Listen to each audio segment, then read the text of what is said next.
Тага и молк во основното училиште Исмел Кемали во Скопски Чаир. 5 ученици од ово училиште неофицијално го загубија животот во автобуската несреќа. Делот вработените за телевизија 24 потврдуваат дека добили информација дека се работи за нивни ученици. Најмладиот од 5 деца бил второ оделение, а најстариот девето. Сите биле во роднинска врска, но не биле на одмор преку училиштето, туку на патување со нивните семејства, што завршило трагично. Наставата во училиштето во првата смена била прекината откако информацијата за смртта на 5 ученици почнала да се шири низ училиштето помеѓу учениците и вработените.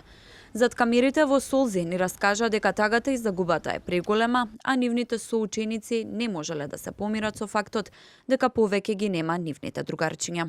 Ниту директорката, ниту било кој од вработените не беше во состојба да даде изјава, само ни потврдија позади камерите дека 5 од нивните ученици го загубиле животот во автобуската несреќа. Најмладиот второ оделение, еден 6 оделенец, еден 8 оделенец и двајца 9 оделенци.